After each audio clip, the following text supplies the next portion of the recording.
Vous écoutez La Voix de l'Espérance, une émission qui vous apporte paix, joie, confiance et espérance.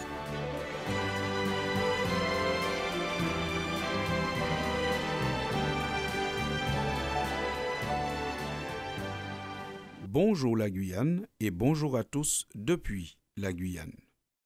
Du réconfort, on en a tous besoin à un moment ou à un autre, mais la bonne nouvelle, c'est qu'on en trouve quand on en cherche. Des événements divers et variés peuvent nous mettre le moral dans les chaussettes. Un objectif non atteint, l'indélicatesse volontaire ou non d'un proche, une situation qui heurte nos valeurs, une déception personnelle, amoureuse ou professionnelle, une anxiété, une difficulté passagère. Dans tous ces cas-là, on a besoin de réconfort parce que cela affecte notre bonne humeur, notre capacité de voir la vie de manière joyeuse. Les événements qui cassent notre morale ne sont pas forcément des drames, des épreuves personnelles ou même des problèmes à régler. Parfois, c'est une catastrophe naturelle à l'autre bout du monde qui nous touche. C'est un bon signe, car cela montre que l'on n'est pas insensible à la souffrance des autres, même de ceux que l'on ne connaît pas.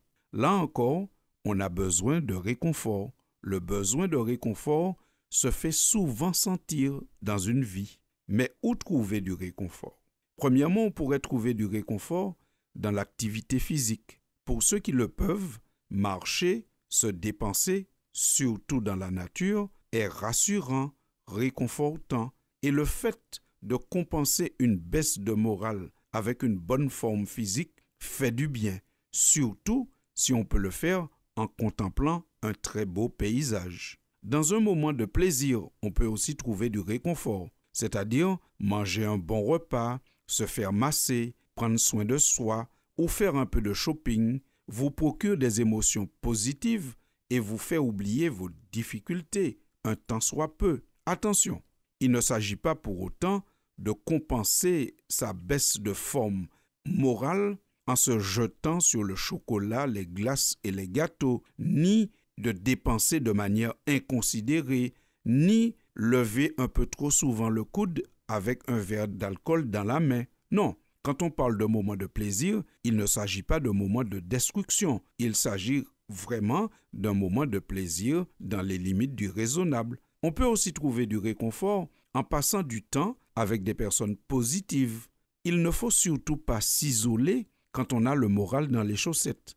Quand il nous arrive de ne pas avoir le moral, nous avons besoin d'affection, nous avons besoin de communiquer avec nos proches afin qu'ils nous rassurent et qu'ils nous soutiennent. Et nous ajouterons qu'on peut trouver de réconfort dans la lecture de la Bible, la parole de Dieu. Des versets de la Bible ont consolé de nombreuses personnes, les aidant à surmonter des épreuves et à ne pas être broyés par des sentiments douloureux. L'apôtre Paul définit ainsi le rôle de la Bible en disant « Or, tout ce qui a été écrit d'avance l'a été pour notre instruction, afin que, par la patience et par la consolation que donnent les Écritures, nous possédions l'espérance. » Fin de citation. La Bible est donc un livre qui nous instruit, qui nous enseigne la patience, qui nous console et qui nous donne de l'espérance. Mais c'est vraiment le livre qu'il nous faut pour nous remonter le moral. Prenons deux exemples.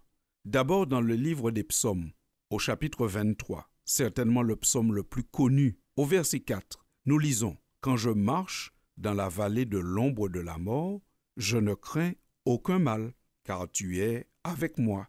Ta houlette et ton bâton me rassurent. » Nous pouvons lire encore ce verset dans une autre version, la version de la Bible en français courant, où nous lisons « Même si je passe par la vallée obscure, je ne redoute aucun mal. Seigneur, car tu m'accompagnes, tu me conduis, tu me défends, voilà ce qui me rassure. » Fin de citation. Vous comprenez que la Bible porte un message d'espérance, de consolation, de réconfort, un message qui fait du bien que nous avons tous besoin de connaître. Alors, lancez-vous dans la lecture de la Bible et n'hésitez pas à utiliser différentes versions, des versions qui vous permettront de mieux comprendre le texte. Non seulement il est agréable de se lancer dans la lecture de la Bible, mais il est aussi important d'écouter et de partager avec des personnes qui ont fait des expériences à partir d'un verset biblique qui les a réconfortés dans un moment douloureux. Et il y en a qui sont vraiment, parmi les versets de la Bible, très à propos pour nous consoler, pour nous réconforter. Comme ce que l'apôtre Paul dit aux Philippiens dans le chapitre 4 de sa lettre au verset 13, quand il dit « Je puis tout par celui qui me fortifie ». Là encore, nous lirons dans la version de la Bible en français courant ce même verset qui se dit ainsi « Je peux faire face à toutes les difficultés grâce au Christ qui m'en donne la force ». Fin de citation.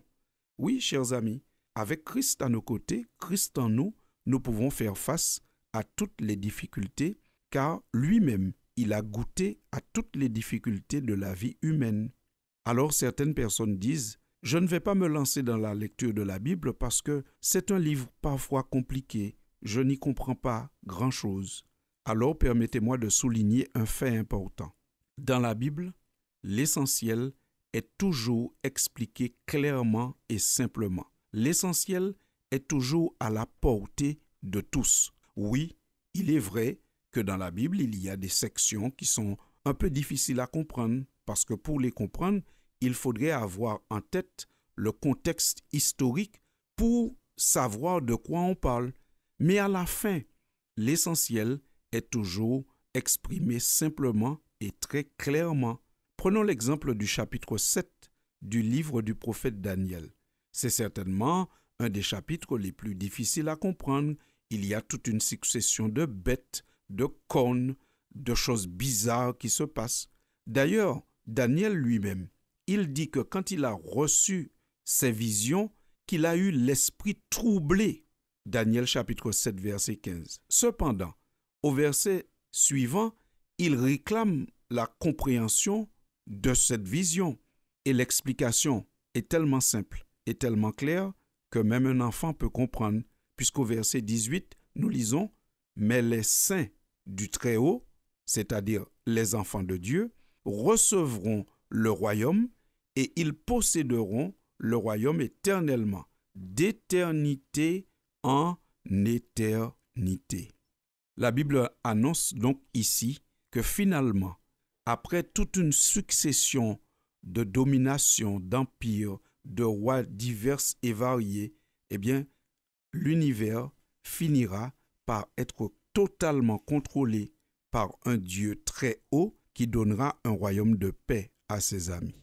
Du réconfort, nous en avons tous besoin, à un moment ou à un autre de notre vie.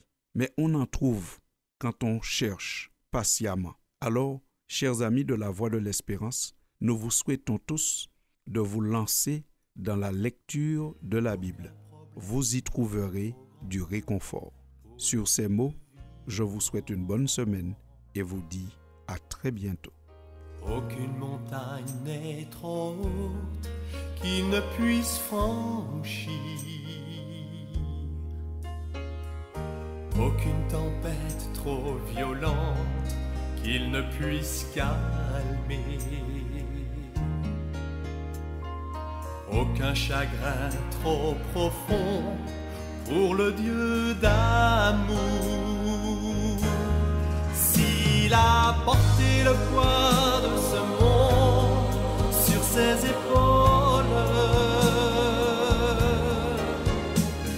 je sais mon frère qu'il te soutiendra jusqu'au bout.